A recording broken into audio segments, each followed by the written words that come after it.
Okay, good evening, everyone. Thanks for being here. Hopefully, everybody found legal parking out there. No tickets. Placer County is starting to enforce. But good evening, everyone. I'm Cindy Gustafson. I'm the District 5 Supervisor. And I want to thank everyone for turning out tonight. This is our third annual fire town hall and evacuation. Fire and Evacuation Town Hall, let me get that right, and really appreciate that the public is getting involved and concerned about being prepared for what is everybody's worst nightmare, is a catastrophic wildfire. So I'm happy to have such a great turnout with booths and individuals in the room. I know we have quite a few people online. We promoted it online for second homeowners and others who couldn't make it here tonight. We are going to try to give you a chance to ask questions in the chat if you're on the Zoom, and we'll try to answer those. But we'll also be answering quite a few questions at each of the booths, so we might have to get back to you with your questions. But thanks again for being here. We know that catastrophic wildfire is one of the biggest concerns of all of our local residents and public. Even before the Angora fire, how many of you were here when Angora fire happened? So even before that, we had already started to work on forest health projects in the basin, thankfully, because that was part of what saved us with Angora, as well as with later that summer, we had the Washoe fire by Sunnyside. Both of those situations woke us all up to the issues that we need. And since that time, in the intervening years since 2007, we have seen incredible partnership and cooperation from all of our agencies that are involved. So first off, all of our first responders, our firefighters, our sheriffs, our CHP, can we get a round of applause for all of those?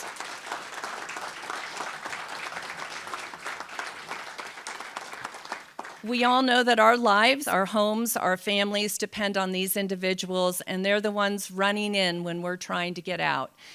So thank you all for being here tonight. But in addition, there are a lot of other heroes. And so you're going to hear from some of them tonight. Those maybe aren't as clear, but our water purveyors who are getting the water ready to serve in those situations. I can tell you when I was at Tahoe City PUD, we had people at the hill at Washoe Fire with retardant falling on them trying to get water to the firefighters. So they are also in harm's way and out there trying to do their best to support us. We have incredible forest health projects going on throughout our Sierra, but especially in the Tahoe Basin. We have so many Firewise communities, and if you're not part of a Firewise community, let us know. We will get you the information you need from our OES team that's back here in the back. Dave Atkinson is here, and we will get you the information so your community too can become a Firewise community. And of course, there's other infrastructure that we've been working on, including improving our evacuation routes and what we need to do to deal with the forest in those areas. But tonight is all about all of those folks and many more that I haven't even mentioned. Our Liberty Energy is here, Liberty Utilities is here, the work they're doing to protect our homes and communities, as well as Eric White with our Air Pollution Control District. When we do have the heavy smoke, sometimes it's not even a fire in the basin that is impacting our health and well-being, and our Air Pollution Control District is here to help us with that. But it's all about all of these groups coming together with collaboration. None of us can do this alone, and it takes all of us being prepared, being ready, and working together to address those issues. As I mentioned, we have quite a few booths, including the Contractors Association. I don't think I've mentioned them yet. If you have questions on home hardening and what you can do to protect your home, if you need access to contractors and others, they are here as well. And they all go hand in hand with us being ready for those fires. So I ask all of you to think first, how can you be ready personally at your home, for your family, for your business, We all have to be part of that solution. So again, those of you on Zoom, we're going to take questions in the chat, so put your questions in there. And those of you in the room will answer a few live questions for the whole group, but then we're going to break and let you go to whoever booths that you have detailed questions on to go to that. So we're going to start off with two very important speakers, two gentlemen that I have come to trust and admire as in my role here as county supervisor. The first being Placer County Sheriff Wayne Wu. Talk about leadership through many issues in his career. He began his law enforcement career in 1990 with the Lake County Sheriff's Office, and he joined our Sheriff's Office in 1994. He's served in many units, including investigations, detective and property crimes, special investigations, and rose up through the ranks, served over 18 years on the special enforcement team, where he worked as an operator, team leader, and eventually the team commander. He is considered an extraordinary tactical leader throughout the region. He's also served in the training division as a use of force instructor, boy, I can't say all that, and impact weapons and firearms training. He spent over 1,000 hours teaching at Placer County Sheriff's Office and Sierra College. He's been part of our team since 1994, and in June of 2022, you elected him to be your county sheriff. I've been so proud to work with Sheriff Wu. He's the 29th sheriff of our county. He's been by our side as undersheriff and sheriff through the River Fire, the Mosquito Fire, the Caldor Fire, as well as many other incidents of avalanches and crises that we have faced. He's got an incredible team here tonight, and you'll hear from them as well, but it's my honor to introduce Wayne Wu.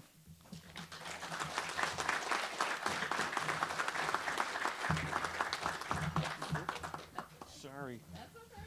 She's going to take back all those nice things she said. Good evening, everybody. Thank you so much for taking time out of your schedules, including everybody online, to tune in and talk about such an important topic. It really is an honor for me to be up here to address all of you tonight. And really, you know, Supervisor Gustafson mentioned collaboration, and that is really the key to our success. So I want to thank all of our stakeholders that are joining me on stage tonight and are participating in this panel.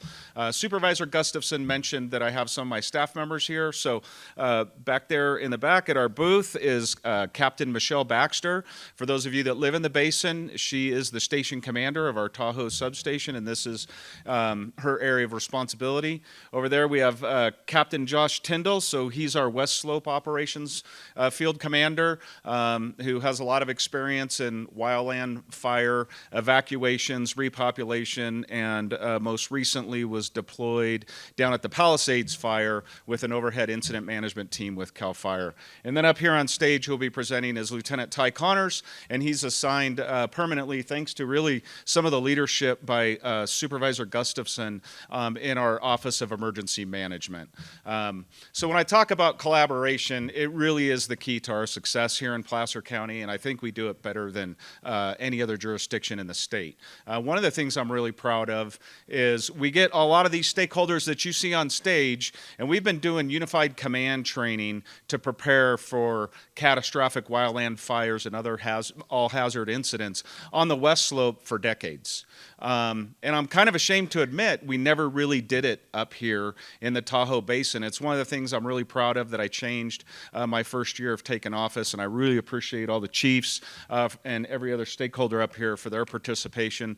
On the West Slope, we have our unified command training with all the stakeholders down there next week, and then in July we will be up here once again in the Tahoe Basin collaborating, running through scenarios on how to best deal with catastrophic wildfires, amongst other things, up here in the Tahoe Basin.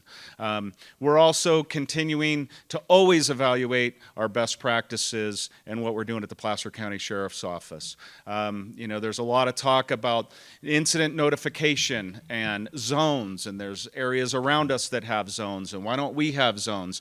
And we take it extremely serious when it comes to evacuating somebody from their home and giving them that order. Now, nothing keeps you from leaving if you don't feel comfortable. But once we give you an evacuation order and we set an area, people don't understand that you can't come back until repopulation happens, which also involves a lot of these stakeholders: electrical, water, infrastructure, those kind of things. So if you're in the top part of a zone, and Lieutenant Connors will get in more of this, and a fire's touching the bottom corner but traveling outside of your zone, you could get evacuated and be out of your home for 7-10 days potentially. And there's no way in a lot of those computer programs to break up those zones for repopulation. Only one of the many reasons why we don't do zones. Lieutenant Connors will touch more on that. He'll touch on contraflow and other evacuation processes. And what's unique is we do all work together up here, because in the event of a wildland fire, things like that, statutorily and up here, because you don't have an incorporated police department, we are the law enforcement agency. It is our responsibility to be in charge of evacuation, which is why it's so important to have that unified command training, and we're working hand in hand with our brothers and sisters in the fire service. So moving forward, we're continuing, because Tahoe brings such unique challenges for us. We've had a lot of successes on the west slope with evacuating areas with limited ingress, egress. So we do believe in our protocols and the tactics that we're using, but we're always exploring ways to get better. We're continuing to explore technology. The one unique thing about Tahoe is we have a large transient population with short-term rentals. Not only do we have to worry about, all of you who are permanent residents, but we have a lot of people that are here traveling, not just from out of this area, they're from out of the country. And so how are we going to notify those people? And there's advantages and disadvantages to the cellular network notification system. Can be extremely problematic. And so we're currently exploring some FM transmitter options that look very promising. Hopefully we'll be making an investment in that. We've been talking a lot with Supervisor Gustafson, and even looking at ways to make these little transmitters mandatory in short-term rental permits to have on site. Doesn't mean residents in the basin can't have them, and it's just another way for us to make notifications, because right now our Placer alert system is opt-in. So I don't want to steal too much of Lieutenant Connor's thunder. He's going to get in a lot more detail on those topics and much more, but it really is an honor to serve as the Placer County Sheriff, and I couldn't be more happy to be here tonight and see all of you interested in spending your time with us on such an important topic. So I want to thank Supervisor Gustafson for her support for public safety, and really her true leadership of organizing something like this tonight. So thank you all for your time.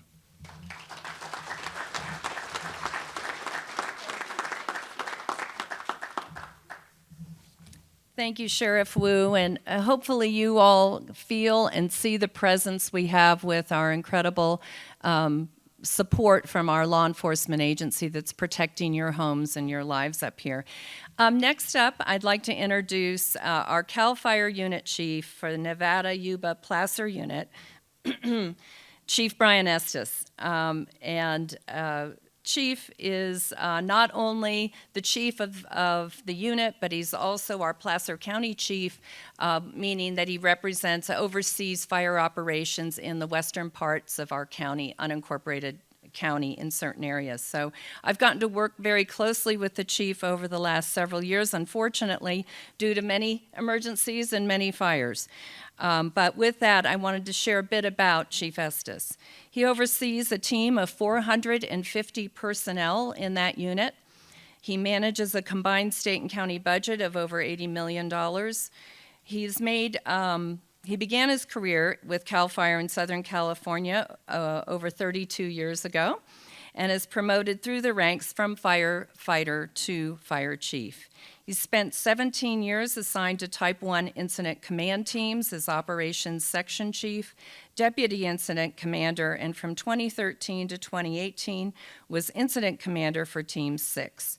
He's one of the founding members of the Sacramento Regional Type 3 Incident Management Team. I got to remember all my acronyms, Chief. He was the CAL FIRE liaison for FEMA and USAR Task Force. I don't know AR, but you'll tell us. and is a graduate of CIMC and AAIMS and S620, none of which I know what it is. But those in the service know what all that is. And he's a 3-time recipient of the Director's Award for Superior Accomplishment. He has done an incredible job leading this unit and our Placer County Fire Team. And he's provided critical oversight. He was sent to Maui during the devastating Maui fires. You might remember, I think, 2 years ago, where you weren't able to be with us because you were in Maui already. His commitment to international collaboration, he's been asked to speak in Germany and in many countries in Eastern Europe to bring California's methodology for fighting fires to those countries. So he's recognized far and wide. He's a humble man, and so both he and Sheriff Wu, I had to tell you stories about them and a bit of their background because I knew they wouldn't share with you all of their accomplishments. So, Chief, please come up.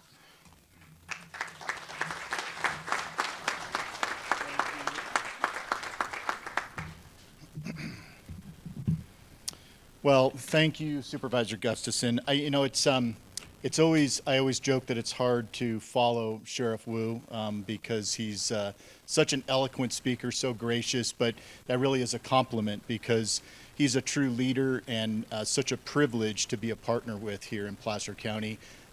And before I forget, I just have to say what a pleasure it is to work with a Board of Supervisors in this county led by Supervisor Gustafson, who really truly does take measures in public safety, both in law enforcement and fire and emergency medical services to heart. It's not just lip service to her, it is truly part of her commanding spirit. And as a fire chief and as a collaborator in this county, it's very, very much appreciated to have that support.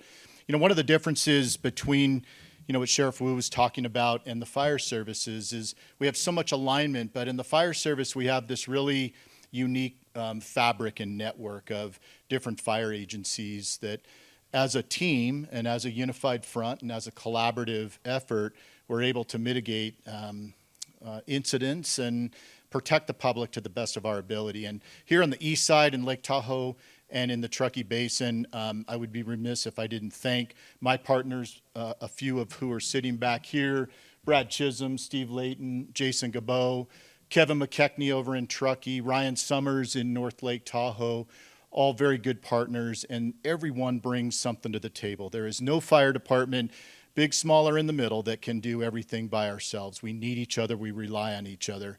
And one of the things about that collaboration and efficiency that we enjoy here on the east side is that all of our dispatching is done out of one 911 dispatch center in Grass Valley. Now that may seem like the other end of the earth here in North Tahoe, but it really is a very efficient service. And we are the only bi-county, or I should say bi-state 911 center servicing the North Lake Tahoe Fire Protection District in Washoe County. So what does that mean to us as first responders? It means that the intel is coming in. You know, the camera identification, the intelligence that's coming in about the emergency is coming into one point. And then out of that, we're able to extrapolate the information we need and get it out of one point to the responders that are responding to the emergency. That's not something that we should take for granted because it does not exist in all parts of the state of California. It's something that we're very, very proud of, and we work hard and strive to maintain that collaboration. So I'm really, really proud of our relationships here in the Lake Tahoe Basin and the Truckee Basin. I've got some of my executive staff up here that are going to be more than happy to converse with you about everything and anything that you have questions to. My Deputy Chief Jim Hudson will be one of the presenters tonight. Assistant Chief Ryan Wesner here in the corner that works with Ty and OES. Assistant Chief Eric Schwab is right here, and Battalion Chief Thomas Smith are here at your service for anything that you might need from CAL FIRE and the Nevada Yuba Placer unit. So with that, thank you very, very much for taking time out of your precious schedules to be here and spend time with us. Thank you to my partners, and to Sheriff Wu, thank you for being a true partner. I really appreciate it. So thank you.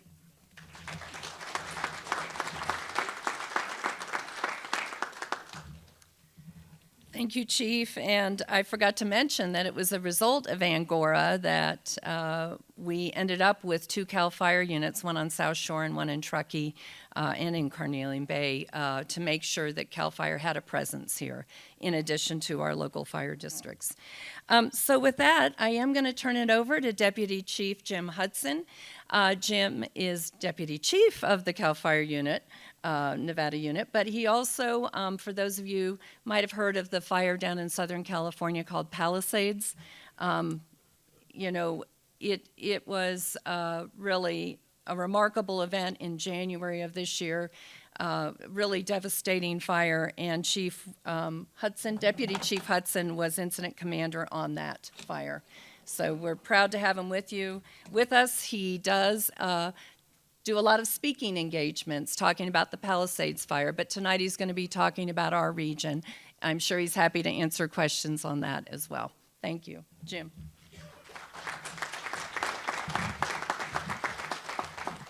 Well, thank you, Supervisor, for the kind words. So, as stated, I'm Jim Hudson. I'm the Deputy Chief in charge of operations for the CAL FIRE Nevada Yuba Placer unit. The unit spans from basically the Sacramento County line to the state line, and this half of Lake Tahoe, the Lake Tahoe region, with our partners to the south, Amador El Dorado, servicing El Dorado County. So tonight, what I want to focus on is the big question every year. Where are we going into this fire season? What's the outlook? But I think we'll start with going backwards, where we are last year and what we went through. Locally, we were very fortunate within the Nevada Yuba Placer unit, really the last 7 years. If you look at outside of the Mosquito Fire, we haven't had to have a CAL FIRE incident management team in our unit since October of 2017, and I think that's a testament to the very aggressive initial attack. And then we had the Mosquito Fire, which we were in unified command, but that was primarily federal land with the federal team. So as we get going through here, I just want to provide some statistics and context and bring that back to the region and how we've been able to respond, what assets we have at our availability at all times with Freeman, our CAL FIRE unit, and really across the region in Northern California and the state for CAL FIRE. So as always, we average about 8,000 wildland fires across the state of California every year. That has been a pretty consistent number. Slow increases every year. Some are up, some are down, but slight increases of a few percent every year. In 2025, we responded to 2,653 emergencies already in wildland fires. So it's been a very dry winter. Particularly, a lot of those responses were obviously in Southern California based on the Santa Ana wind event. And to put into context, we've already lost over 16 or had structures destroyed by fire, over 16,000 of them. Roughly all of those between the Palisades and Eaton incidents in January. So if you look at those 2 fires, not very significant in acreage. The Palisades fire, which I was part of, was just shy of 24,000 acres. On some of the large fires we've seen over the last decade, that might have been a spot fire on a million-acre Mendocino complex or August Lightning complex. So, but what that really was, and the questions that we get about that was really a structure-to-structure conflagration. And of those 24,000, 16,000 acres burned in the first 24 hours. It was a wind-driven fire. So that's why we see the significant number of structures destroyed by fire early in this year. And something that I'm going to be touching on later with the aircraft, though, but we dropped over 10 million gallons of retardant all across the state and into 2025 throughout the year. So very significant pickup to the year. And we did moderate Northern California, as we're in a pretty good pattern, but we'll talk about some of the fuel loading that we'll see. But those numbers, 16,000 in January, that's going to be a year, and hopefully we don't experience anything like that later in the year. Specifically here in the CAL FIRE unit, we had 427 vegetation fires within our unit. Again, 3 to 5% increase on average every year. We only burned 1,256 acres in the Nevada Yuba Placer unit. So if you take that, our average fire size was less than 3, about 2.8 acres per fire last year. To put that into context, if you go down to the West Slope, it's not uncommon to burn 1,500 acres of grass in an afternoon, and we only had over 1,200 acres burned last year with the unit. So really met that. You can see our 5-year average is 2587. So very good year locally here within the Nevada Yuba Placer unit. And what we attest that to is a very aggressive initial attack. Our prevention bureau was always, very engaged in arson activities, doing investigations in coordination with law enforcement. Over the last few years, we've been able to make some arrests that are still in trial, but that also decreases our numbers when we see those repeat offenders that either are causing fires, intentionally or maliciously as well. And as always, we do meet our mission. Like I said, 2.8 acres was our average last year in 2024. As an agency, our goal is always to contain 95% of all fires to 10 acres or less. So we're proud of our accomplishments last year. For dispatch, as Chief mentioned, a very robust dispatch center at the Grass Valley Emergency Command Center services the entire Nevada Yuba Placer unit. As Chief mentioned, we are dispatching in Nevada, so very, very active emergency command center. 39,000 calls dispatched last year, and 73,000 responses coming from that. So if you look at a vehicle accident or structure fire, multiple responses. So very active. We're very proud of it. It is one of the most active emergency command centers in the state of California. We typically are right at the top of the list for dispatches a year for fire and EMS services. On average, we're doing over 150 calls a day, so very active with that. And we continue to look at technologies for integration with our neighboring CAL FIRE units to be able to share resources as well as some of our local government resources as well. And so that's been a big bonus for us as well. Like Chief said, Chief Estes mentioned 30 agencies. And, I want to touch on something the Chief brought up. A lot of the local districts, especially here on the Tahoe region, they might overlap with Forest Service land or state land, but even if we're getting notification, it's an interagency command center, so one side of the dispatch floor, you're gonna have CAL FIRE dispatch, the other side, you're gonna have Forest Service, and then we're able to relay intel and information to our local government partners immediately, and it's a very consolidated program that, and Chief touched on it as well. The information sharing between the Forest Service, CAL FIRE, and local government with 30 agencies is coming out of one room. So that's a big help in providing the details for whatever the emergency is, whether it be a medical aid, a structure fire, or wildland fire. We're able to consolidate all that information and get it to the end user right away. So very positive about that. And on average, if you look, we're doing 40,000 calls a year roughly, and CAL FIRE 600,000 across the state, servicing all 21 units. So we are very active, as I stated. So just want to talk about the forecast for this year. The water year measuring precipitation starts in October. We're 90 to 100%. 110% of normal, which if you look at what we went back to in the drought years, 2012 through 18, we were very, very dry. That was coupled with bug kill, beetle kill, so real tinderbox out on the landscape. So we did see some improvements in that as well, and the moisture content has come up. It's really helping our fuels. But again, that comes with growth. We'll talk about grass crop in a second. But if you look at the heavy winter storms, it wasn't as significant this year. One of the things that concerns me particularly from the foothills to the crest of the Sierras and Donner Summit is the dead and down on the landscape from the snow kill, right? So that factors into our responses and what we're thinking about what's out on the landscape. So moisture coming up is great, but it can cause other factors to give us concern at times. Drought. We're out of it in Northern California if you go by the analysis and the scientists, but it does not mean that we are out of the woods. We talk about, you'll have an opportunity tonight to talk about defensible space, being stewards of your land. It may be moist, but still fuel loading is a concern, and that is a big concern that we have going into every fire season. And, we'll see what the weather brings. There is potential for monsoonal moisture. Obviously, at these high elevations, a concern for us is lightning activity. When that happens, we surge resources to where that lightning may be, typically the Truckee area, Tahoe area. So we always get way ahead of that. Any predicted lightning, we want to make sure that we are surging resources, and that we've got a good task force assembled to respond to any strikes. And our goal is to catch them at a single tree versus, even putting out a small amount of acreage. So we'll remain committed to that. This is more representative to what we see on the west slope with the grass crop. But coming out of 90 to 110% of normal for precipitation, and with the amount coming out of drought, we are seeing the third highest year of grass or crop and grass loading, fuels loading. This is taken out of our UC field station in the foothills of Yuba and Nevada counties, but it's measured in pounds per acre. So significant grass grass crop of pounds per acre on the landscape. The highest was, as you can see on the chart, was 2019, but they all start small, right? They all start in those light flashy fuels. So this is something that does give us caution when there's more grass on the landscape, a receptive fuel bed, and it can transition into the latter fuels and up into the timber and canopies. That is something we monitor closely. But as always, we run a full boat of initial attack. This is a unit where everything gets a full response. We don't take a 911 and somebody says, hey, it's not that big yet. Doesn't matter. We're sending the full breadth of our aircraft. We're sending all our crews, all our dozers, and a minimum of 6 engines to every fire. And I think that's been part of our success the last couple of years of keeping them small within the unit.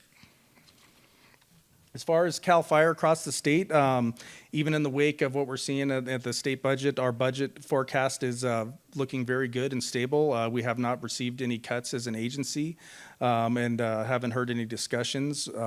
Even in the wake of the budget, we've been able to expand our aviation program.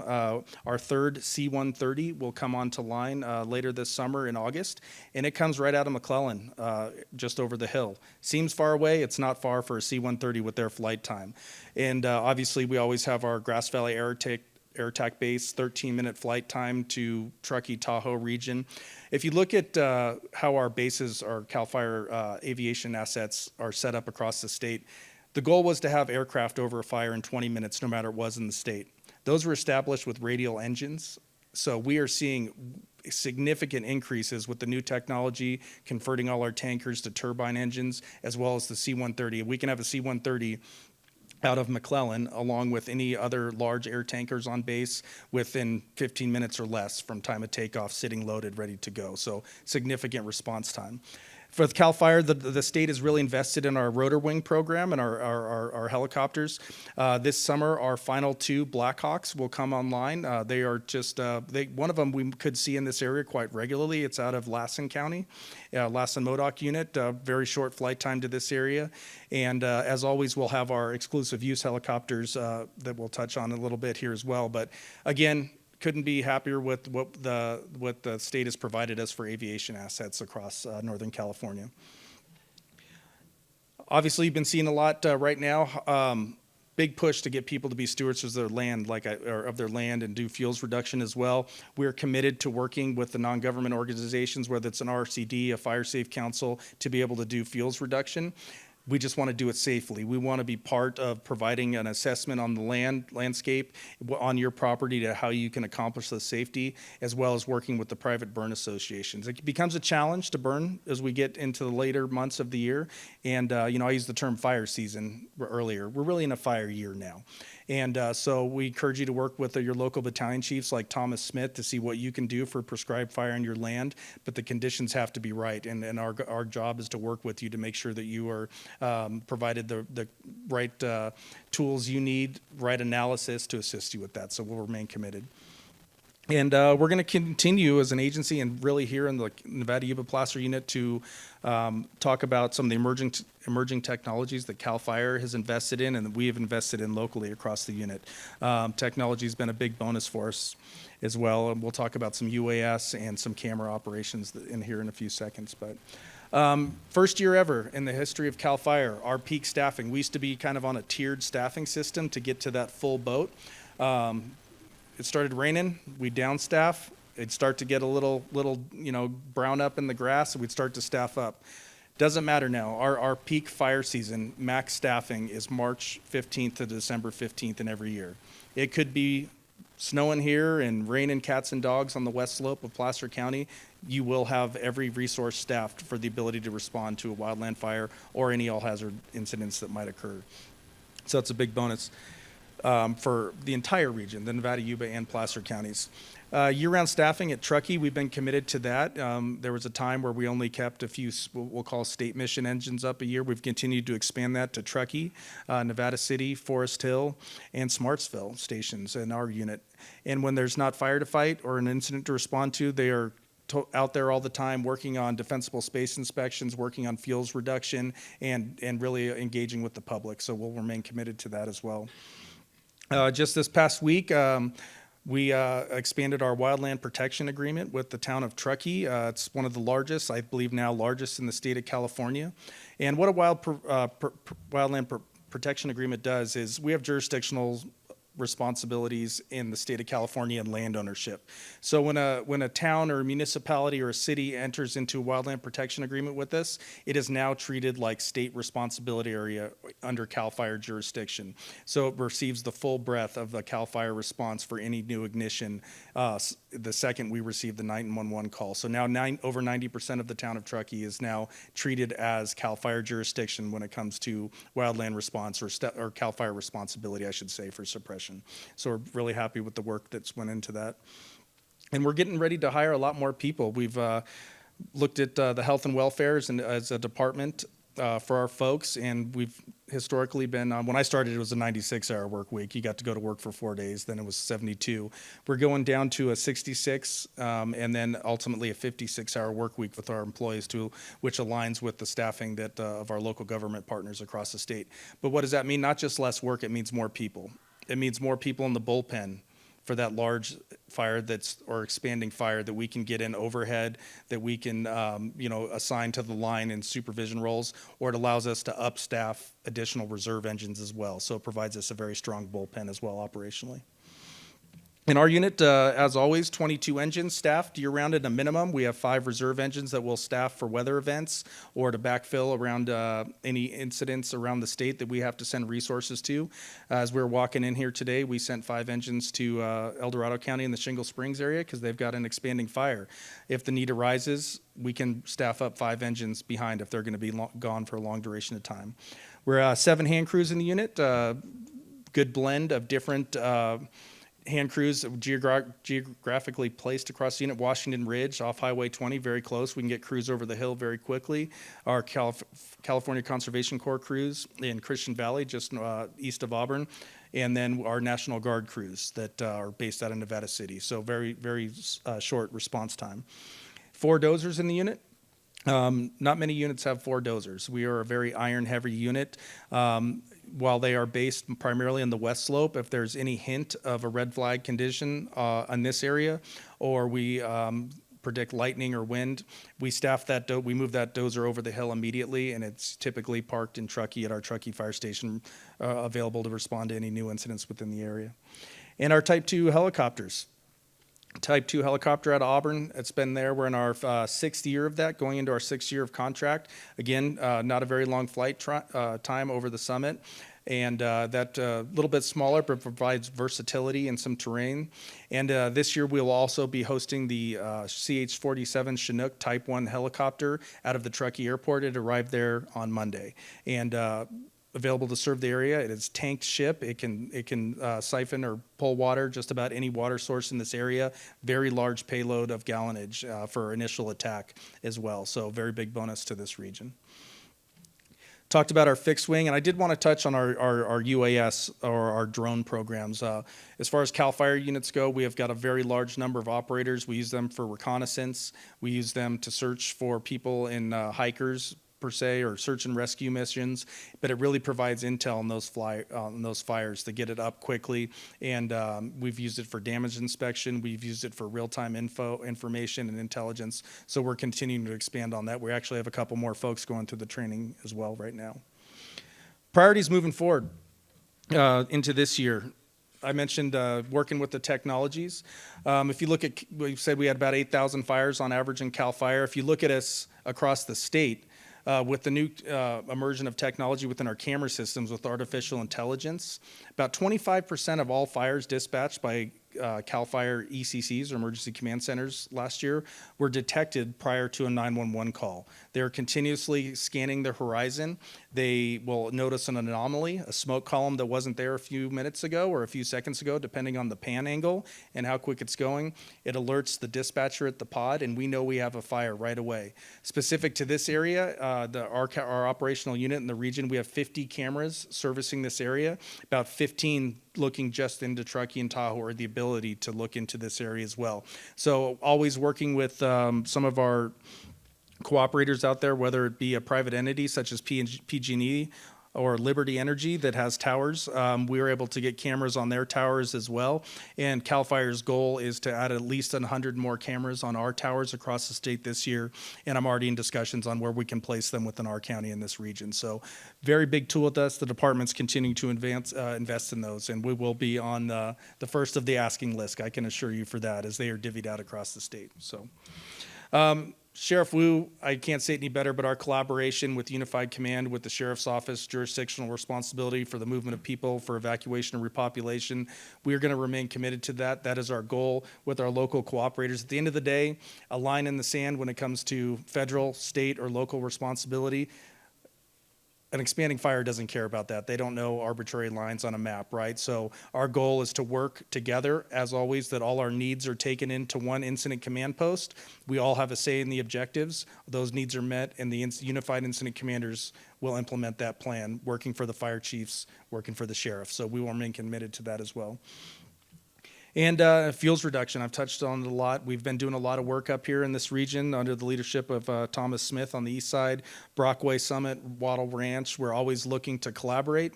We're always looking to work with those non-governmental organizations out there or resource conservation districts. If we're not going to be the boots on the ground providing the work, how can we help you apply for a grant or point you in the right direction to get those fuels reduction acres that you're looking for and to protect your communities? We'll remain committed.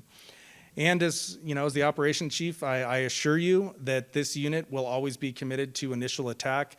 We don't tier anything. It is full go anytime that 911 comes in or there's a wisp of smoke in the air. It could be a basketball size fire on the side of the road. Everything's coming because they already start small, and I think that's where our success is. And I assure you, and I commit to you that will be our tactic and our strategy moving forward is full go, full send, everything we have, and we'll back it off if necessary. We don't start small in our dispatch. We start big and walk it back from there. So, thank you.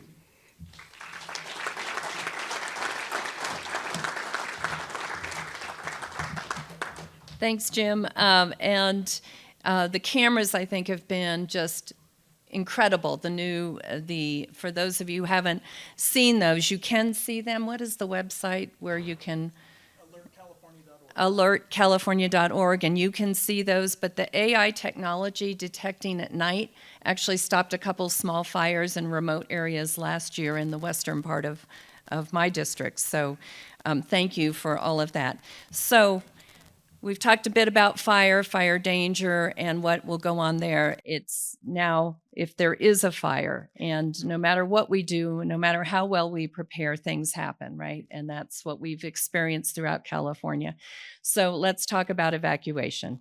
And Lieutenant Ty Connors of the Sheriff's Office is in our Office of Emergency Management, and firsthand on the river fire. And I was with you side by side up at Forest Hill watching you start the evacuation process up there on a 2-lane road in a very densely forested area with a lot of fire dangers. So really appreciate the leadership the Sheriff's Office has brought and the tactics that you're bringing to getting us out safely. Thanks, Ty.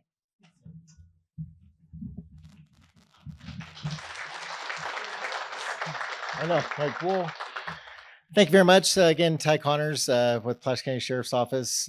Again, thanks, Jim. And I think, again, the process here is that, everything starts with the fire. And then once that happens, then we get involved when it comes to the evacuations. Obviously, with the Placer County Sheriff's responsibilities up here in Tahoe, obviously on the eastern side, we also work closely with California Highway Patrol. And then also with the western side of Placer County, we just released basically our fire response on the east slope when it comes to what kind of staff are we going to be sending up over the hill? And again, we don't delay when there's any type of fire start. We're immediately starting stuff over the mountain. But then we have great working relationships with our mutual aid partners. We have El Dorado, Washoe County, and then we have Nevada County, and then Truckee. And we've been working with them numerous times when it comes to unified command training and building those relationships when it comes to, like the chief has said, building all the relationships regardless of law or fire, that we're on that first name basis. And it really goes forward to a successful unified command when we make decisions at a fire. Next slide. There we go. As far as training and preparation, I mean, I think that's something that we've shown huge dedication when it comes to this unified command training. And again, it might sometimes feel like a broken record. We're doing it every year, but I think that's valid to where it's, again, keeping us on our toes and making sure that we're not, just kind of getting relaxed when it comes to things. But unified command training is huge because we do have turnover on our end too when it comes to promotions, new sergeants in the field, that we want to make sure that they're trained up to the best of their capabilities. And there might be some changes in the fire districts, that when we do our unified command training, again, that we're meeting in a training environment and not for the first time in a fire incident. Again, as the sheriff mentioned, we are doing a unified command training next week in the West Slope. Again, we're inviting all the other PLE agencies, Placer County law enforcement agencies, along with other fire districts to work together to kind of go through and simulate unified command. And what that means is that when we have a fire start, just like Chief Hudson was talking about, once that starts, law enforcement's going and we go truck to truck out in the field, and we're creating those conversations of fire behavior is creating what we're going to do out in the field when it comes to doing evacuations. And that's vital to unified command training. We go through different scenarios. We try and, pick different areas, either a grassland fire or rural fire, or something that's really going to be catastrophic when it comes to going into a city. Again, working with multiple agencies. Again, that's obviously up in the Tahoe region. Michelle, Captain Baxter, she's your Tahoe station commander. She's built amazing relationships with all the different agencies in the Tahoe Basin. But again, when it comes to a very large scale fire, they're going to need more help. And that's when we're going to be coming over from the West Slope and also from all over. And last unified command training that we did on the East Slope, we had over 80 personnel involved in that training from all over the Tahoe Basin. But again, when it comes down to a preparation, you being prepared, we do all the training that we can to be as efficient as possible to getting evacuations in order. But then again, it does fall on you as the residents to be prepared yourself. Now is not the time when we get that evacuation order that you guys are making your decision, what I'm going to take, what am I going to do, who am I going to notify. Have that all pre-planned in place. Cal Fire has a great thing. The Ready, Set, Go is a great tool, kind of a guideline to kind of help you through the process when we do that evacuation order. Oh, back. One thing that we talked about with in the past is the transient population, the vacationers. How are we going to get that notification to them? And that's when we created Tahoe Alert. Tahoe Alert is specific to the Tahoe Basin. We worked directly with all the different agencies surrounding the lake, and basically did as a one-stop shop when it comes to, hey, who do I sign up for, or where am I staying at a vacation house? Where do I get those alerts if they're going to stay here for a couple of weeks? So Tahoe Alert's been very successful. You go into it, you put in your address, you can put a location on a map, and it's going to direct you to that appropriate agency with that alert emergency notification. So again, it's a way of just kind of being progressive at trying to capture as many people as we possibly can, because notification is vital when it comes to getting people notified early to get them out of the situation, so that way the fire agencies can fight the fire. One thing we did this year too is that we did change. We do have some options when it comes to Spanish.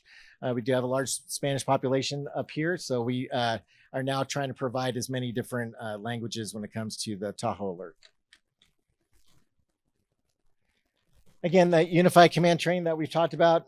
Again, we have it on June 25th next week. But one thing too is the Placer County Operational Area Emergency Operations Center that I currently work at. And like the sheriff said, it's a couple years now into the making where we have full-time law and full-time fire into the OES team.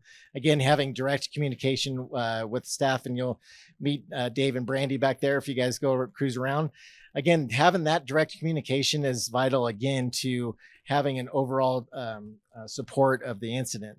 But unified command training, when we talk about when it comes to repopulation or any of the conversations that we're having in or how we handling an evacuation, or is all these different tables and all the people sitting up here are all liaisons and part of that unified command. Having those relationships that if I need to deal with something with Liberty, that he's right there. And making sure that things are safe for our staff to go in when they do an evacuation. Again, those partnerships are vital and key, and I think we do an amazing job when it comes to building those. When it comes to the notifications, hopefully it will see a show of hands. I mean, is anyone not registered with Placer Alert? Oh, I am so, good job. Way to raise your hand.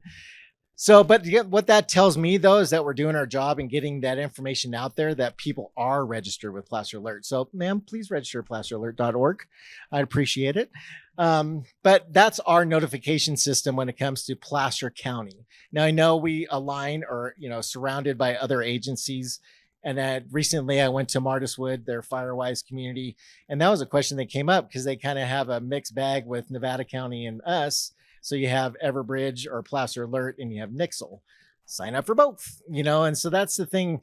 When it comes to the jurisdictional authority in Placer County is the sheriff's office. That's the people that are going to be signing those evacuations, and those alerting systems comes from the sheriff's office. Again, when they have some of those areas that are aligning with Nevada County, again, we're in direct communication with Nevada County as well if they're going to push any messaging that's coming directly from our sheriff's office. But so Placer Alert, Everbridge is the system that we use, but Placer Alert is where our notification goes. If you have a landline phone, okay, who has a landline phone? Very good. So if you didn't register a Placer Alert will go to any landline phone within that zone that we create. So where the registration really comes in is because if you have a cell phone, that's an opt-in program. If you have a landline phone, it's going to happen automatically. But one thing about with the Placer Alert system is you can register for multiple areas. And sometimes you might have a vacation home and you live somewhere else.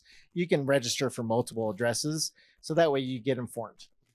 But we don't always just stop there when it comes to notifications. Again, having transient or maybe vacationers that didn't opt in is we want to ensure the safety for everybody. And so we go door to door. We do door to door for any evacuation order zone.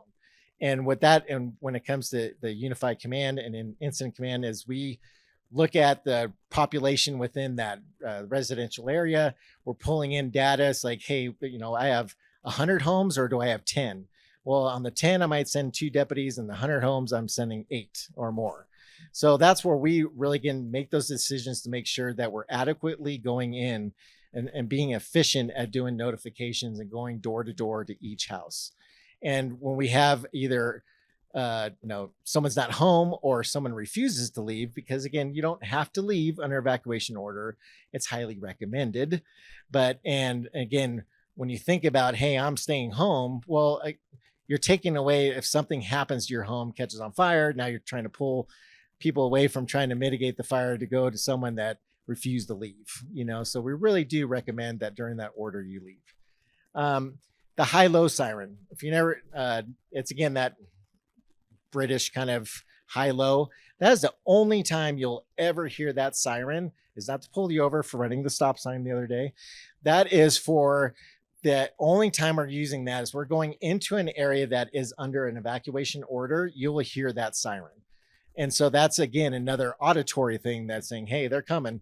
So maybe your phone was on silent or you're podcasting and ignored my emergency notification, is that now you have a high-low siren coming in, to again, give you that as much time as possible when it comes to being notified. And then when it comes to like the 3 types of evacuation or orders you're going to get from us, you have evacuation order, which means get out. And then you have evacuation warning. Evacuation warning is, again, within our pre-planning what we do, that we have a fire incident, might create an evacuation order for the immediate people. But what we do is we start building out in the future, because we're like talking with our fire partners, fire behaviors, saying, hey, let's start working pre-planning. So that way, when we do maybe hit a certain point, we're like, that warning will now go into order. So we're trying to stay ahead of the fire. And so when you get that evacuation warning, it's giving you a heads up. Now, say you have a lot of animals, or say that you have transportation needs or any of that kind of stuff, maybe evacuation warning is that time for you to go.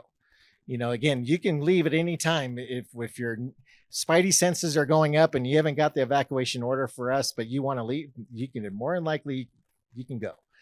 Again, being just kind of monitoring what's going on with the incident itself. Again, we try and push out as much information through our social media platforms. Ready Placer is our kind of our dashboard when it comes to finding out what's happening with the event.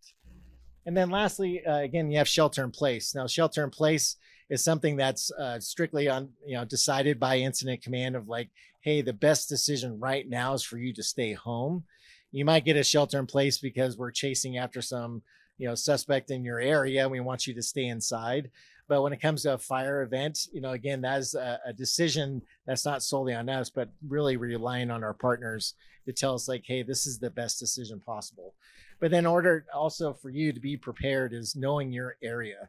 Again, I know we have limited egress out of the Tahoe Basin, but we're going to give you as much information as possible when it comes to the fire, giving you timing and knowing your area. That, hey, I've been telling myself to go this one way all the time, but what if the fire does something and changes that? You got to kind of have a plan B or a plan C or whatever, is just knowing and understanding your area or where you need to go. And then when it comes to, we have other, the sheriff did talk about, we're looking into other technology. And we do have like the WIA, wireless alert system, or like you're watching TV or the radio, you hear that annoying sound. We can use all that, all those avenues when it comes to notifying. We are looking into that, like the National Weather Service. Hopefully we can get that kind of through across the finish line with the help back there with our OES team. Is looking into possibility of increasing the connectivity and being able to be notified, and some of those National Weather Service radios can increase those notification possibilities.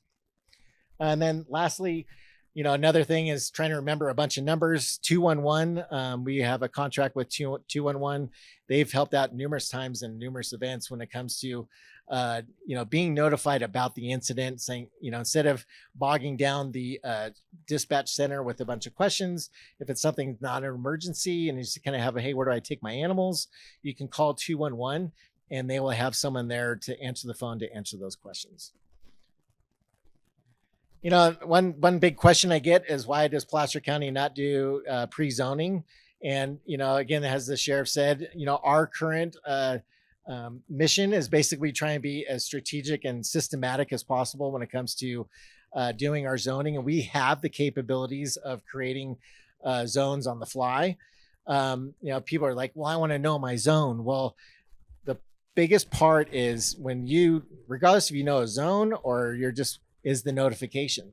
You getting that notification is telling you, hey, I need to get out, or getting a warning. And knowing, just having us being able to kind of carve out the zone specific to the fire behavior, we're limiting the amount of people that we're displacing onto the roadways, which is going to, again, increase our issues when it comes to trying getting people out. So we're trying to limit that amount of people getting out. And like the sheriff mentioned, once you're under evacuation order and you're going shopping in Truckee and all of a sudden your area gets affected and you're under evacuation order, you can't get back home. So again, we're trying to do as best we can to try and minimize the effects of people being evacuated. And again, being prepared. That's, again, really does fall on you to be prepared to leave at any time when you do get that notification. We talk about evacuation routes, everyone goes, what's my evacuation route? Well, the fire tells me which way we're going to tell you to go. So the fire behavior tells you which way you're going to go. But we have a great working relationship with California, Truckee CHP, and with other local jurisdictions that we use traffic control points. We, when we have an evacuation, we're closing roads because we're trying to limit the amount of people that are coming in because we're trying to get everybody out. And so again, working with our partners, having those traffic control points, you're not having you stop at stoplights and stop signs. We're waving you on through, again, to create that movement. And there's potential where we may be able to, as they call contraflow, turning a one lane into a 2 lane because now we're all going in one direction. So again, that's all the stuff that we are discussing when it comes under unified command, under the information we're getting about fire behavior and our partnership that we have with our local jurisdictions of being as successful as we can to being efficient at getting you out safely. And when it comes to our ultimate goal is to get you back home. When it comes to repopulation is, if it is under an evacuation order, like the sheriff mentioned, you could be gone from your home for multiple days. But the relationship that we have with our OES team and all the other stakeholders is that we have a great working relationship with them, that we're communicating and trying to do the best we can to get you back home and making sure that you're safe going back home, working with the utility districts and the gas PUDs and everything when it comes to that. So again, I hands down to all the districts and all the stakeholders of being engaged in this process for us being prepared, all for you in the community. I think that's it. Thank you very much. Thanks so much, Lieutenant Connors. And I've known Ty for a very long time. His family roots started here, so he knows a lot about our area. As I mentioned before, it's all about collaboration. And so we started off with 2 longer presentations. We have some shorter presentations just as important because it does take collaboration from so many different partners. So first I wanted to bring up, and I'm going to try to get the name right, Eric Schwartzrock, President of Liberty Utilities for the Tahoe region. You've seen the amount of work they're doing to protect our lines and deal with safety. And I wanted Eric to talk a little bit more about the preparations they've taken to protect us.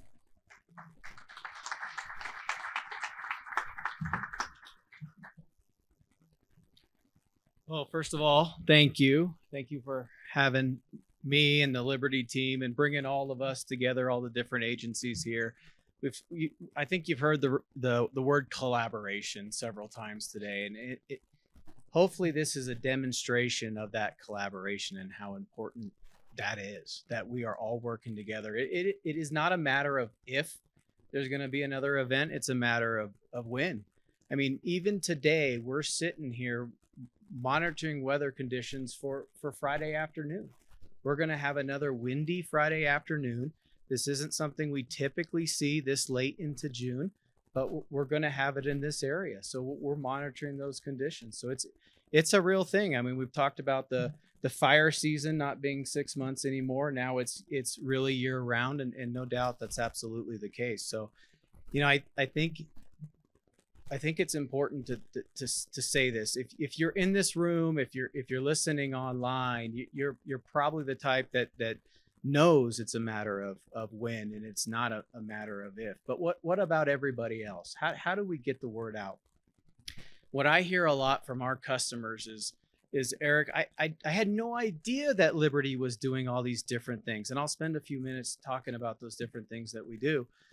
So I'll share some of those things with you, but what about your neighbors? What about other people in the community, and what are they doing? It's really about getting that word out. At Liberty, we serve about 50,000 electric customers from Portola down to Walker Cove area, where most of our customers are here in the Tahoe Basin. We spend about $45 million a year. We've been spending that for the past few years, and we're going to spend that for the next couple of years to harden our infrastructure, to take care of the vegetation that's near or around our infrastructure. We've talked about the alert camera systems.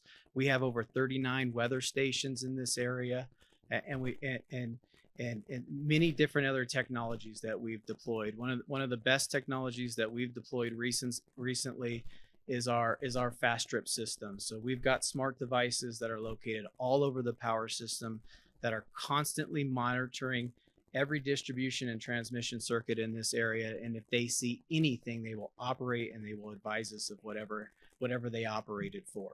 We will continue to make those investments, and we will continue to make the system safer and more reliable as we go forward. So with that, let me share one more thing about vegetation management. This is pretty neat. And not everybody knows about this one either, but we've partnered with the National Forest Foundation and the U.S. Forest Service. The National Forest Foundation, we were able to get a grant. We also provided some funding to that entity, and we do what's called our corridor resiliency project. So that's where we're doing additional clearing, not only below but around our lines, to not only make that area safer from ignition, but also the forest healthier. It goes without saying that as an electric utility in the state, really in the western United States, we're always thinking about wildfire. It's not only about not igniting a wildfire, prevention of wildfire, but it's also about being able to survive a wildfire. If there is one, how resilient is our system to it? 3, it's really about managing through one when there is an event. Can the responding fire chief make a call and say, Eric, de-energize those circuits, and within 5 minutes we got those circuits de-energized in an area to help manage through that event, so fire teams can get in and proactively work. But it's also recovery from a wildfire. When there has been a fire in this area, how quickly can we get the power restored? We got to be able to get in, we got to be able to do that work, and we got to get power restored. That's all part of the process for us, and we're focused on all 4 stages. So with that said, I don't want to take up too much time, but thank you so much for having me, and looking forward to working with everybody.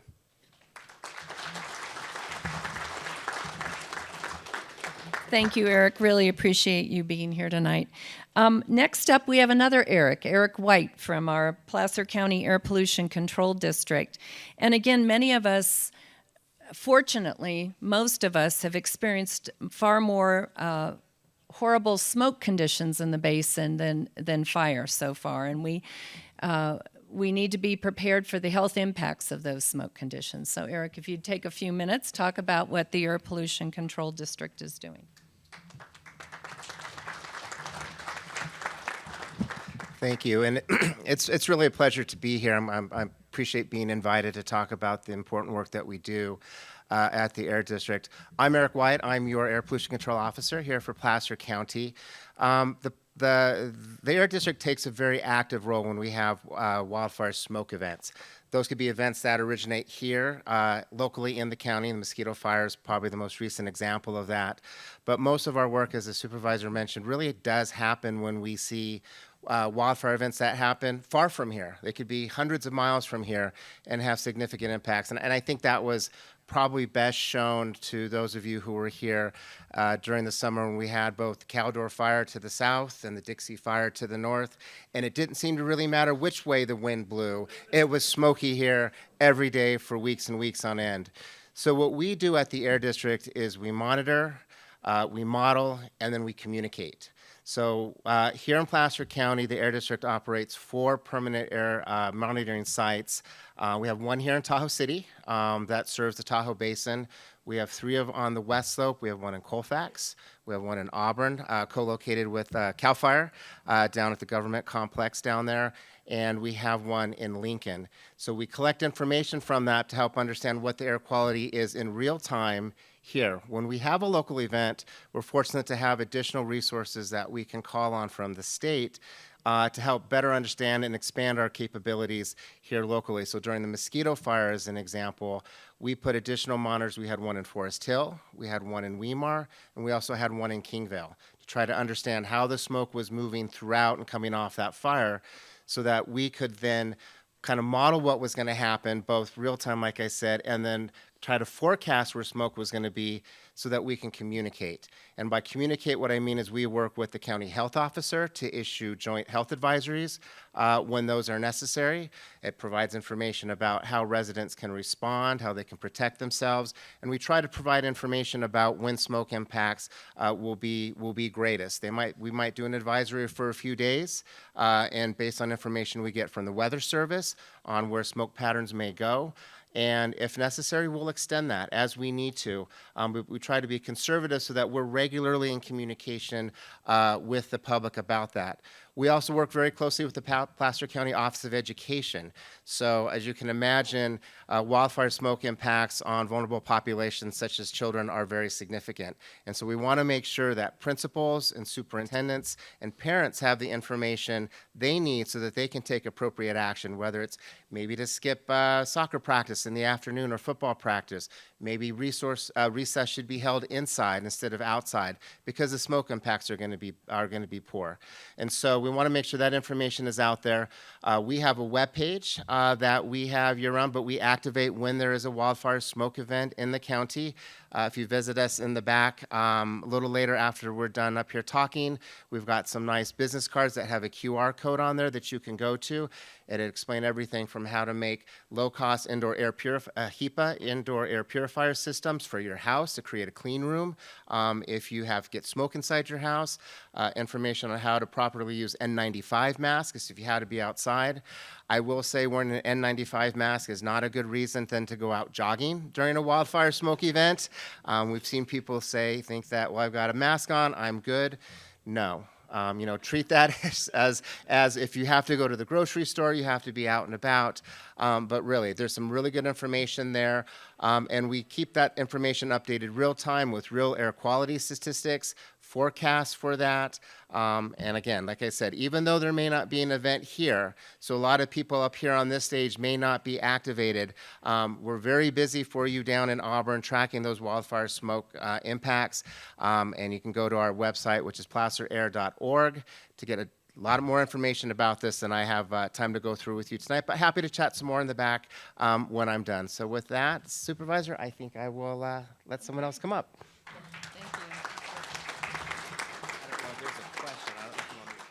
Can you hold and we'll get through all the speakers and then, or he can come down and answer real quick. Next up, I wanted to bring up our water providers. Are you both speaking? I wasn't sure.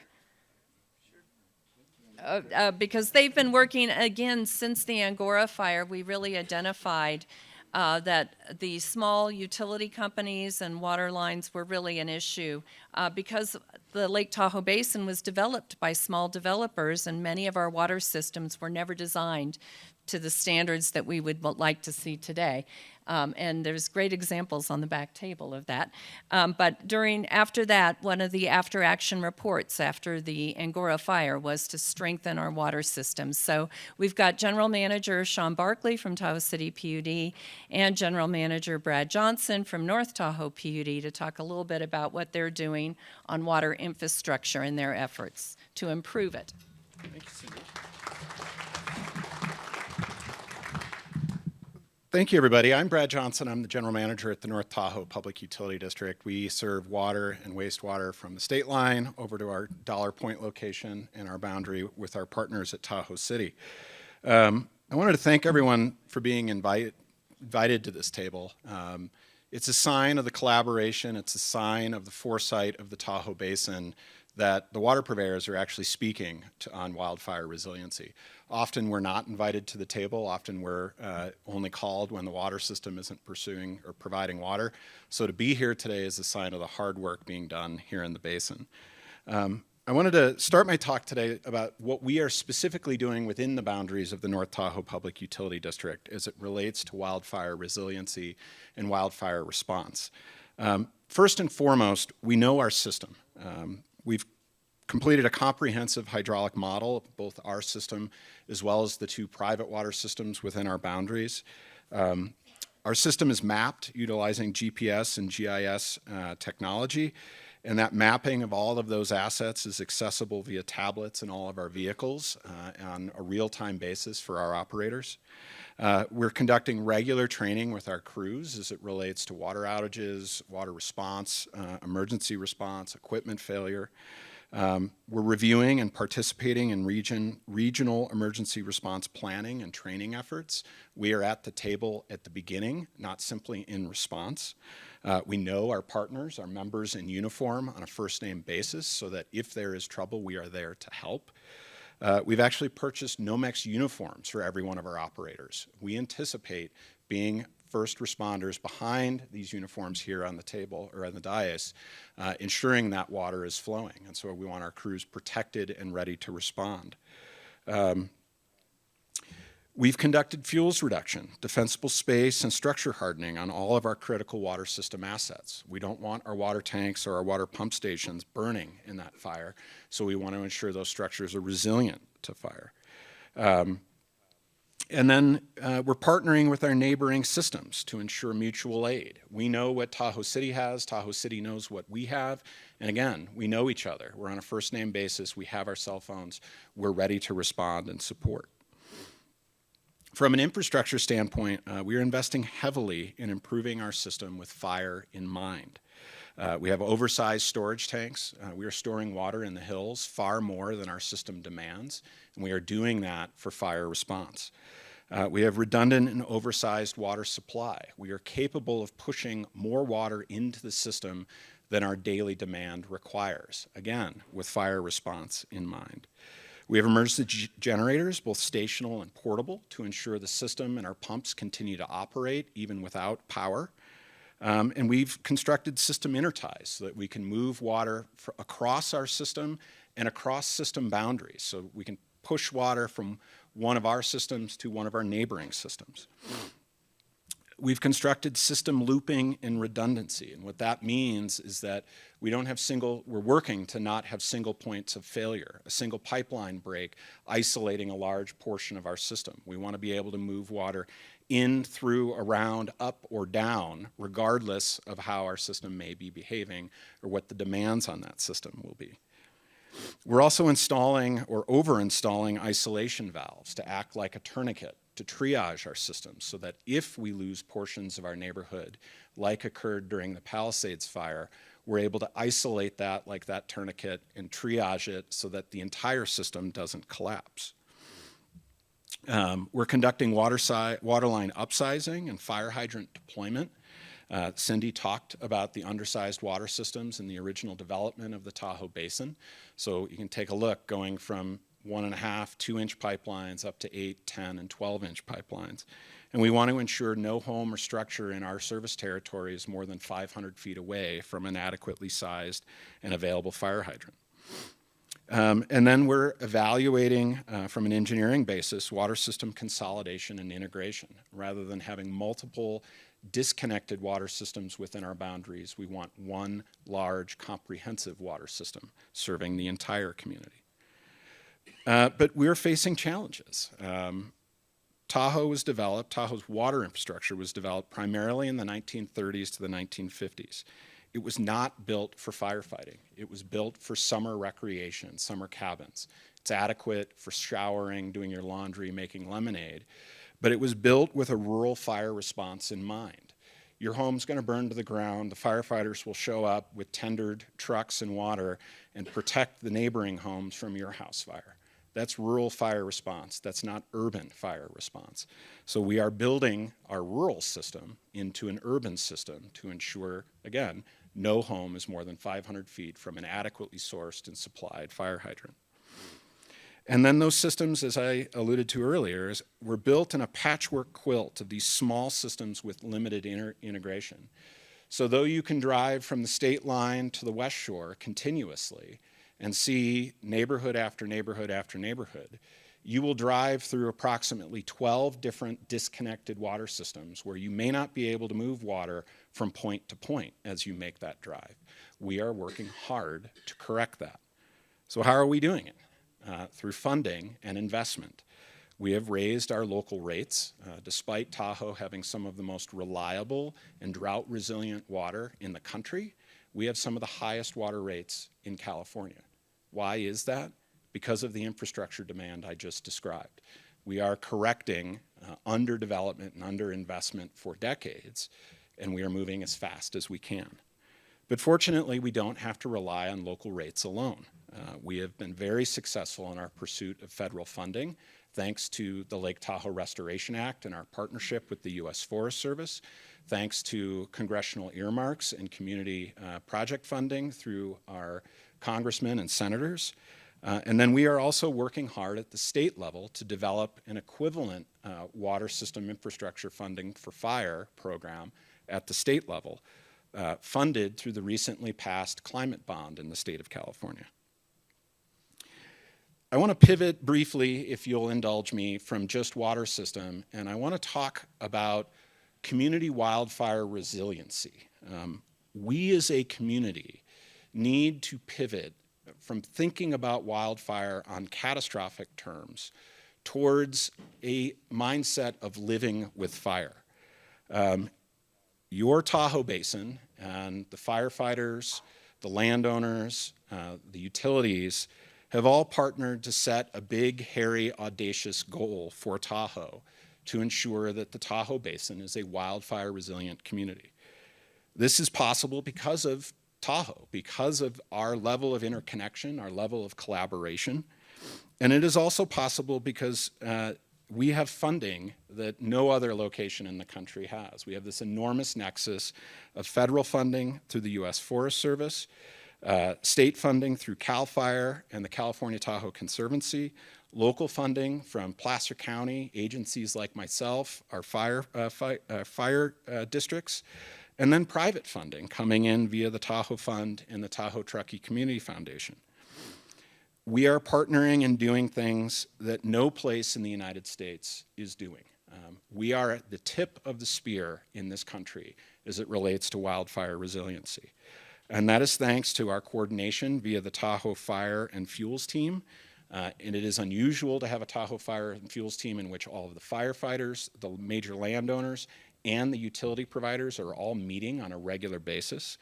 We have a cutting-edge community wildfire protection plan that has all of these aspects baked into it. And I want to talk briefly about what does community resiliency to wildfire look like? How do we achieve that big, hairy, audacious goal? It is a three-legged stool, all interdependent on each other. You remove one leg of a stool, that stool tips over. But if all of them are in place, even if one's a little wobbly, that stool still stands. So what does that look like? First and foremost, it is fuels reduction. First strategic, developing a halo around our built environment, and then at the landscape scale. Fuels reduction reduces flame intensity and flame heights, and it allows our firefighters to get into that fire and fight. When a fire is burning at high intensity, those flame heights are 125 feet tall. These guys can't come in. They're perhaps air attacking, or they're moving back and building defense lines. With fuels reduction, your flame heights are down at the ground level, and these brave gentlemen can move in and fight. The second leg involves all of you, and that is defensible space and home hardening. Defensible space and home hardening, fire-wise communities, means reduced ignition susceptibility, and it increases burn duration. That buys these firefighters time. That allows them to come in and put out those spot fires before your home burns to the ground. It prevents community conflagration like we saw in the Palisades and Eaton fire, meaning it's no longer a wildfire. It is a fire moving from home to home to home, in which those homes are the fuel source, not the forest. And then finally, it's robust water systems. We need to ensure the firefighters have the water they need to be able to keep the fire in the forest at that low intensity burn and knock out spot fires due to ember flare. I love that term, ember flare. When I think of ember flare, I think of a little campfire and the fire's coming up. But when you talk to the CAL FIRE guys, ember flare is a meteor-sized chunk of wood falling from the sky and landing on your back porch or on your roof or next to your home, and then setting it on fire. This resiliency, this three-legged stool, was proven out during the Caldor fire in Christmas Valley. If you have some time at the end of the day today, come back and take a look at our map and we can walk you through what happened during Caldor. But those three legs were in place in Christmas Valley, a narrow, tall or high, steep canyon in which there were two walls of fire. The fire actually passed over and through the community. And there are over 800 homes in Christmas Valley, and despite those two walls of flame, thanks to that three-legged stool of wildfire resiliency, not a single home was lost in Christmas Valley. The fire literally burned through that neighborhood and kept going and up the next hillside, but not a single home was lost. I want to finish with a bit of a mindset change, and if you'll indulge me, and I apologize for comparing wildfire to our winters, but it is real. Once upon a time, winters in Tahoe, a big storm in Tahoe, meant that your wagon train got trapped and you were eating your friends and neighbors to survive. A little later on, you couldn't live in Tahoe in the winter. The roads were shut, passes were impassable. This was a summer place only. Not so long ago, a big storm would shut passes, trap trains for days or weeks at a time. However, today, thanks to investment in winter resiliency, we have robust snow removal infrastructure at Caltrans and the county who get out as the storm is going. Yes, the pass may close, but often that's due to a spin out or somebody who doesn't have chains. We have modern building codes capable of snow loads. We don't see roof collapse despite huge storms or cumulative huge storms. Individually, we all own Hondas or have private snow removal services. And today, when we have a big winter storm or a big winter in general that would send any metropolitan area in the country into crisis, we shrug and maybe go skiing. We can do the same thing with wildfire. If we approach it strategically, methodically, and we invest in the manner that we have done, we can live with fire. Tahoe can be a wildfire resilient community in which when that next lightning strike occurs or that next fire starts, we are not in a panic and worried about evacuation. We shrug and know that our firefighters will move in and our homes have defensible space and hardening and the flame heights will be low and manageable and the water system will be ready. We can do this as a community if we put our minds to it. Thank you.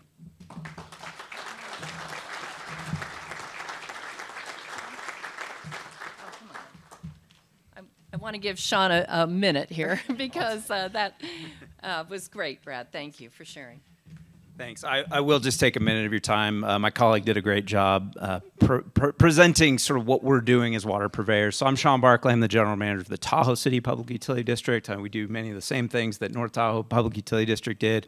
And maybe I'll just take it down one level and say, what we have invested in Tahoe City PUD at the behest of our board of directors, who has really prioritized investment in our system, is acquiring private water systems. So as Brad mentioned, within the service territory that we serve, which runs from Dollar Hill all the way down to DL Bliss State Park, there have been and still are a few remaining private water systems. Our board has prioritized acquiring those water systems when the private water system operators are interested in selling, and then has prioritized reinvesting in those systems specifically for fire suppression improvements. So as Brad mentioned, those systems are often undersized, and we've got some great examples of the size of the pipes that are feeding a fire hydrant back there. So I'd encourage you to come back and take a look at what is under the ground. Often is not adequate to actually send water through the fire hydrants that may be in your communities.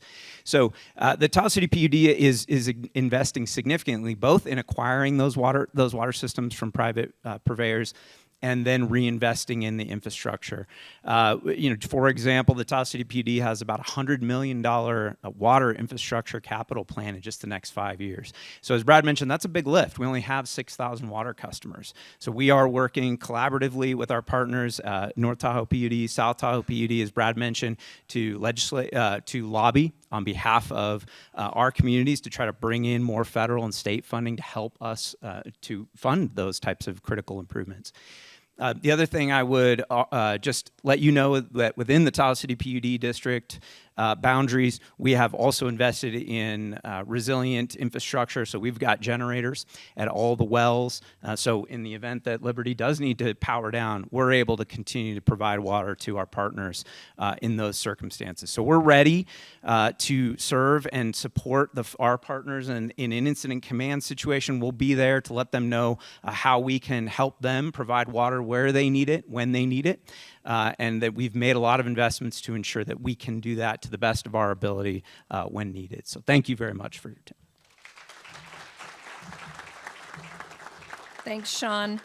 And then finally, I want to recognize most important and absolutely essential to our fire services, our local fire districts, who are often going to be the first on the scene in those incidents that occur.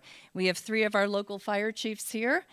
We have Chief Brad Chisholm from Olympic Valley, Chief Steve Layton from North Tahoe, and Chief Jason Gabeau from North Star Fire. And which order you want to go in? Chief Chisholm, you want to go first? We'll just go down the row. Thank you. Good evening, and thank you all for being here. Thank you, Supervisor Gustafson, for putting this together. This is the 3rd year that we've had this forum, and the 3rd year that I've been here, and I imagine, hopefully, the 3rd year that some of you have been here as well. And I hope when you leave here, you will share the information that you've heard here. You've been exposed to lots of great information. In the interest of time, I'm going to whittle down my presentation a little bit to give you 3 bite-sized bits of information, what Olympic Valley Fire Department is about, what's going on in Olympic Valley, and then talk things regionally a little bit. The Olympic Valley Fire Department was established in 1960 following the preparation for the Winter Games. We've had some renditions since then, but we currently serve the community of Olympic Valley as well as 9 miles of the Truckee River Highway 89 corridor down to south where we meet up with North Tahoe Fire District and up north where we meet up with Truckee Fire District. And really quickly, speaking about Truckee Fire, their fire chief, Kevin McKechnie, wasn't able to be here tonight because he's got a board meeting tonight. So, but he did send his prevention crew here and the Measure T crew here. I live in Truckee, and I can't say enough about Measure T. So anyway, back to Olympic Valley Fire Department.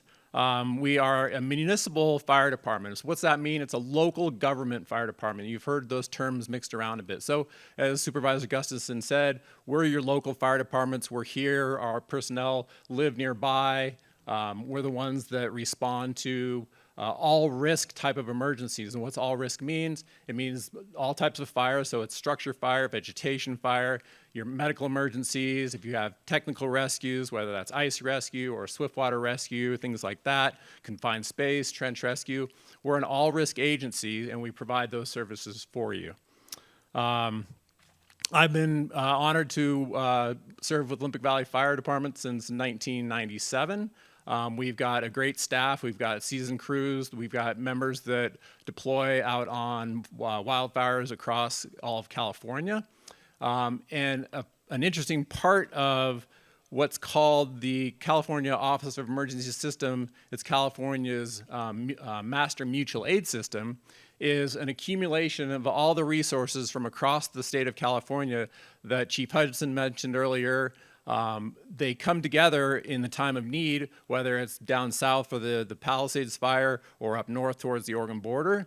And these local government agencies, these local fire departments, often provide the majority of the apparatus that are on those incidences. Oftentimes it's a third to a half of it. So really it's your local resources that are engaging in the neighbor helping neighbor approach to fire suppression on a mass level, not just in our communities.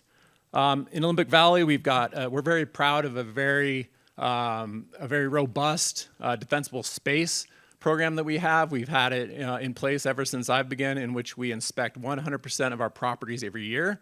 We don't necessarily get 100% compliance, but we get close. But we have a great working relationship with our constituents, and year in year we see more compliance, more enthusiasm, and more understanding of why that's such an important component. So when we take our defensible space and we start to branch out from that, it's kind of the micro to macro, if you will. And so what's going on in Olympic Valley is we work with our constituents to really work on their defensible space. And that includes Zone 1 and Zone 2 that you've all been exposed to many years. And also now you're hearing more and more about Zone 0, which isn't a mandate yet, but we are recommending it. So we work on what's going on in your backyard, and then we'd expand it out. In Olympic Valley, we have 5 very important fuels reduction projects that are going on right now.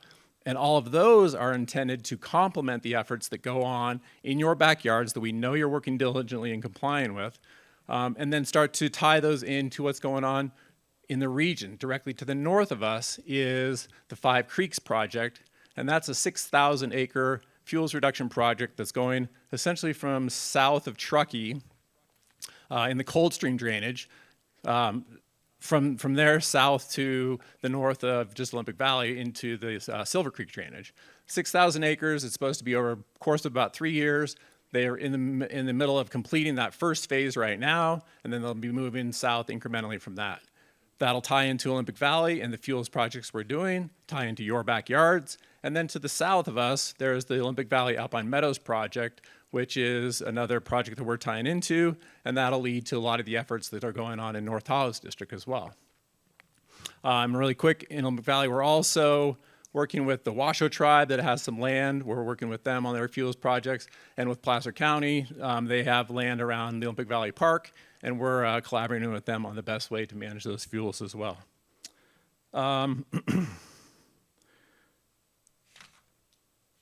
I think I'll leave it there, but I just one more thing before I wrap it up. I would just say, again, think of all the information you've heard tonight. Take it home, share it with your neighbors, encourage them to engage in this information that you've heard. And I'm happy. I know in the past we've had a Q&A, and we haven't had the opportunity to do that tonight. I'll be around afterwards. I know the booths will as well. Happy to answer any questions and engage with you. Thanks very much.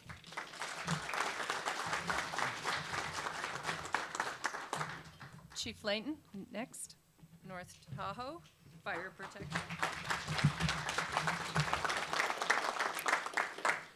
Good evening, everybody. Thank you, Supervisor Gustafson, for allowing me the opportunity to speak real quick. I promise I'll be quick, but I'm going to give you a perspective of a 34-year fire service veteran.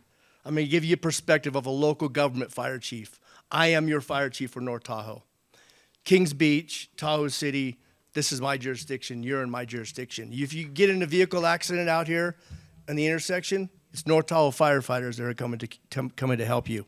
I also want to recognize in the back of the room were some of my staff. Julio Gonzalez, Sarah Fawcett, April Shackelford, Michael Heron, Chief Armstrong, Chief Sedgwick, Captain Wagner, Captain Telfer, Engineer Carter, firefighter paramedic Sarah Curtis, firefighter paramedic LaSure, and of course, our Vice President of North Tahoe Fire Board, Heidi Doyle.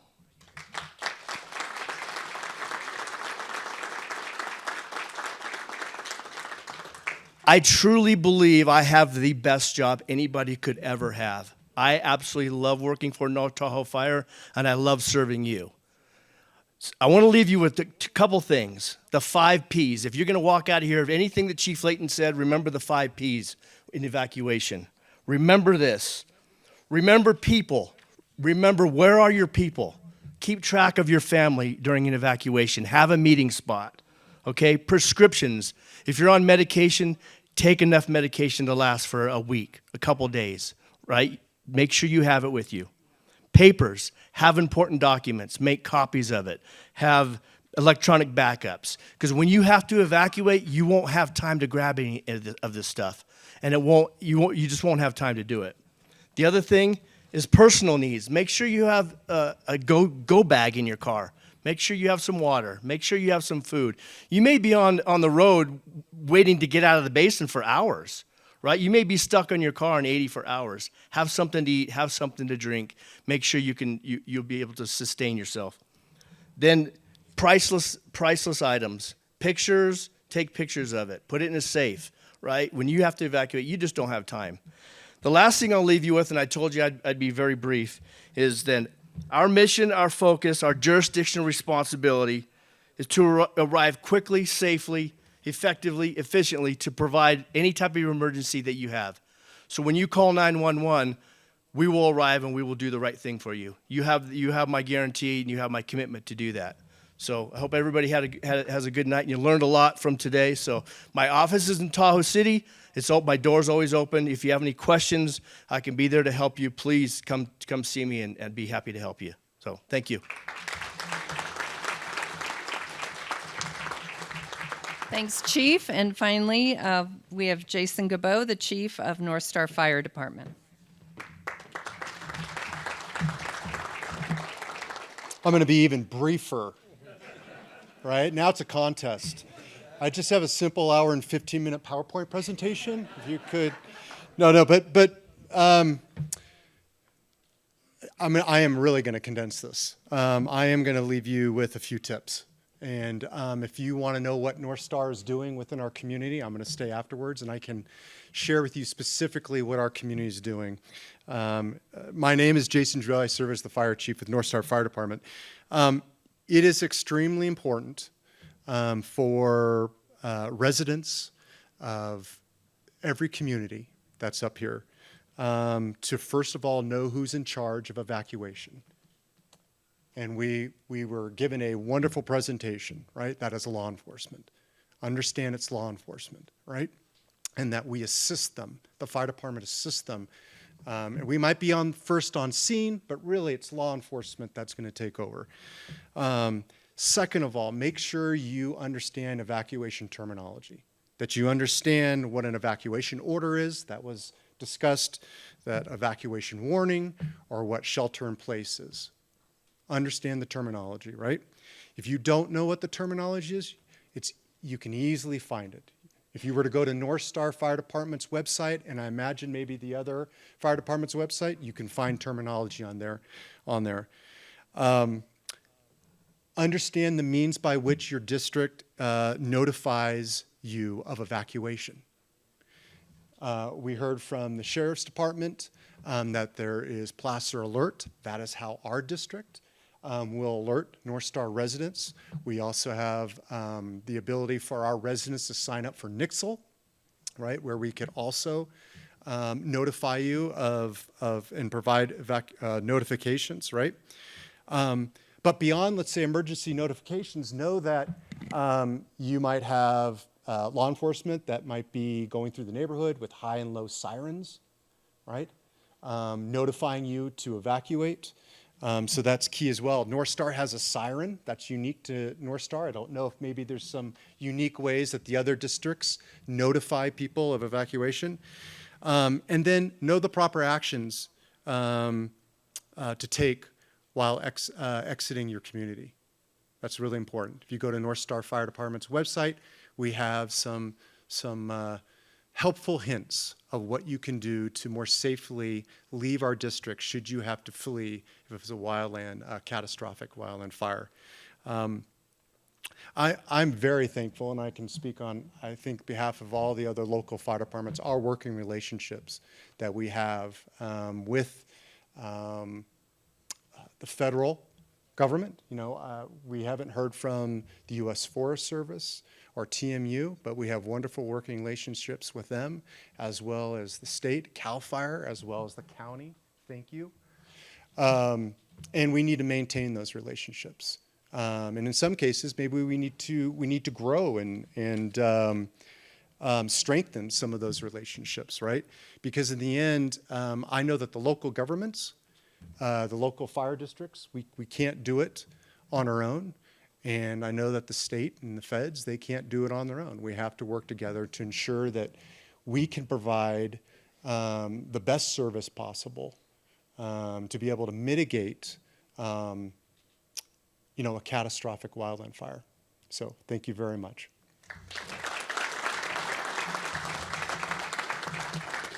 Okay, I know we've been applauding all along, but please thank all of these individuals for all the work they do each and every day.